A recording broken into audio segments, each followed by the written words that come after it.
Fahameravatsika tsiray avindray atratra izao zoma maraina fa 10 volana jolay izao. Misaotra an'Andriamanitra hatrantsika izay manome antsika ny hery sy ihany koa ny fahamarirana avy aminy. Ny rino dia tsy handalo fotsiny amintsika izany fa oloha rano ahafahantsika mandroso eo aminy. Alohan'ny deratsika ny mofinainan'io dia hivavakisika. Ry Tompoandriamanitra eo atolotra ianao ny dera ny laza ny asa sy ny voninahitra. Sotranao izay tompo satria menao fahafahana indray mba hahafahanay mandray ny teninao. Sokafo ny famampananay mba ahotony ary ihany koa handray ny fahamarinanao. Mpianaro mandrakariva izahay ary voleo zavatsoa ao anatinay. Aminaran'i Jesosy. Amen. Raha teny mofinainantsika androany dia manao hoe aza tia tena. Nalaina amin'ny Deutéronomie 5:7-13 manao hoe fa ny lalana rehetra izay nanedeny Jehovah Andriamanitrareo anareo no alehanareo mba ho velona ianareo ka hita soa ary ho maro andro any amin'ny tany izay olovanareo. Amen. Kristy no lalana sy fahamarinana ary fiainana. Mangataka anao aho mba handinika ny fiainany. Tonga izy mba hitondra fiainana mandrak izay ho an'ny fanavery. Tamin'ny namoizany zanany no nanehoan'ny ray ny fanireny lalina hamonjy ny mpanota. Hoy Kristy nanao hoe ary zany no hitiavan'ny raiko ahy satria izaho manolotra ny aiko mba handraisako azy indray. Tena tiantsika tokoa ny ray saingy amin'ny fitiavana izay zara raha tahaka antsika izany. Tsy manana toetra feno fandavan-tena sy fahafoizan-tena ny lehilahy sy ny vehivavy maro. Hany ka dia tsy azona an-tsaina ny sorona nataon'ny lanitra tamin'ny nanomezana ny Kristy an'izao tontolo izao. Tafaharo amin'ny fitiavan-tena sy ny fanandratan-tena ny fanandramana ara-pivavahana. Kely ihany ny fahafahan'ny olona toy izany manan-tenany hoe mpiara-mandova amin'ny Kristy.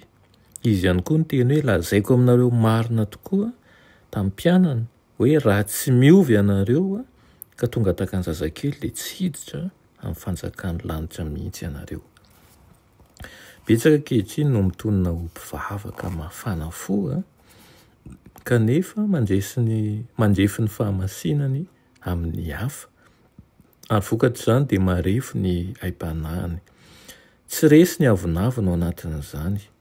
Ohatra hoe raha mba miaiky ny fahatsoany eo anatrehan'Andriamanitra mantsy izy ka mitalaon'ny fanatrihan'ny fanahy masina eo amin'ny fiainany, hikoriana ao am-pon'izay voadio ka afaka amin'ny fitiavan-tena sy ny fahotana ary amin'ny fiainana izay manao ny fahamarinana oloha laharana, ny fahamarinana sy ny fahitsiana. Tsy enatsy akory ny faharatsian'izao tontolo izao fa hitombo foana izy io. Isan-taona dia maika miha-manjaka tokoa ny ratsy ary inoko fa hitanao na eo amin'ny fiarahamonina misy anao ary. Mitombo ihany koa tsy fifirayan'ny olona ary aoka ho feno fandinihan-tena sy fiaikain-keloka ny fivorentsika.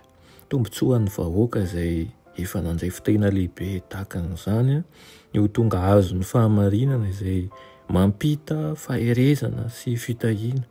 Amin'ny fiombonana amin'ny fandavan-tena sy ny fahafoizan-tenan'i Kristy no ampiaran'ny lehilahy sy ny vehivavy hiala amin'ny fitiavan-tena sy ny fahotana ka ny ekeny kosa ny hakanton'ny toetra an'Andriamanitra. Izany no angatahantsika mandrakariva ny fiasan'ny fanahy masina ao anatintsika mba tsy hatory isika, mba tsy ho variana ihany koa ary tsy handrefy ny fahazotoantsika miaraka amin'ny Kristy amin'ny fahitantsika ny hafa fa angataka mandrakariva isika ny fanahy masina mba hampitodika antsika eo amin'ny Kristy. Amen. Tompoandriamanitra eo mbola misaotra anao zahay ny amin'izany teninao izany.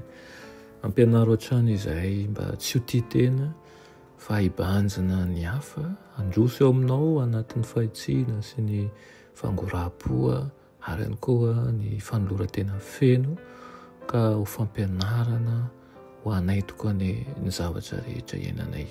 Aminaran'i Jesosy. Amen.